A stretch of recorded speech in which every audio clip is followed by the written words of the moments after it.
Dragon, catch the dragon! Today we are looking at DX RyuTeiOh from Uchu Sentai Kyuranger. But first, let's take a look at the base components, starting with its two included limb bots. That's right, this combo only requires 3 Voyagers, but more on that later. First up is Kuma Voyager. This is a wheel take on the Ursa Major constellation and also comes with a tiny mecha called Kuma Voyager that represents Ursa Minor. These are very unique mecha, especially among the other Voyagers of the series, and I absolutely love the 2-in-1 nature of it. I can only think of maybe 1 or 2 other mecha in all of Super Sentai that have a gimmick like this.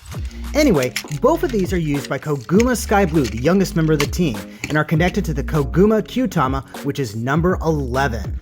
I believe this specifically represents Ursa Minor as opposed to Ursa Major. Next up we have Sasori Voyager representing the constellation Scorpius. While it doesn't have much articulation, Sasori Orange's mecha does have a really nice tail that can move around in a fairly convincing fashion. Behind its tail we have the Sasori Kyutama, number 02 surprisingly enough. You'd think a number like that would go to one of the starting lineup or something, but Sasori Orange didn't join until a bit later. Oh well. But now let's get to the big part of this set. This is Ryu Voyager. Taking on the form of a serpentine dragon, much like the red Dragon Zord or Serpentera, this Voyager is super long. It barely fits on my set. Like the others, it doesn't have a whole lot of articulation, sadly. But what it doesn't have in posability, it makes up for in paint and detail. This thing is absolutely covered in it. No electronics though, which is a bummer. But just look at this thing. Tell me you wouldn't be grinning ear to ear if you got this as a kid. There are some odd design choices, such as the giant silver thing on its back, but its inclusion does become more obvious when we get to transformation. Clutched in its front claws, we have the Ryu Kyutama, number 10. This obviously represents the constellation Draco, and is used by Ryu Commander, the overall leader of the Kyuranger team. But enough of that, now it's time for Kyutama Gatai!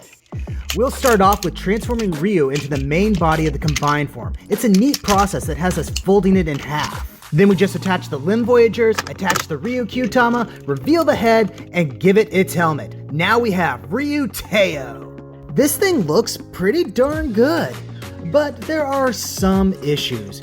We still only have real articulation in the shoulders, though you can fake a boot cut to a certain extent. Also, the big golden helmet just doesn't look good. It's obviously designed to go on the much larger Voyager head.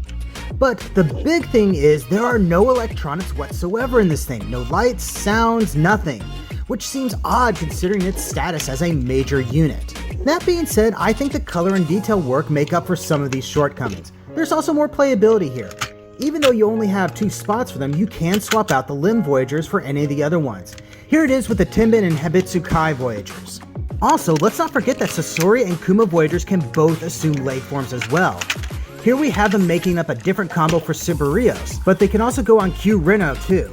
In fact, you can use them as arms on that combo as well. The system is really flexible like that. Overall, I think it's the limb swapping gimmick and the sheer size of Ryu Voyager that saves this set, which I guess goes to show that increased playability can elevate just about any toy. And well, there is something else it can do. Stay tuned for next time and see what that is.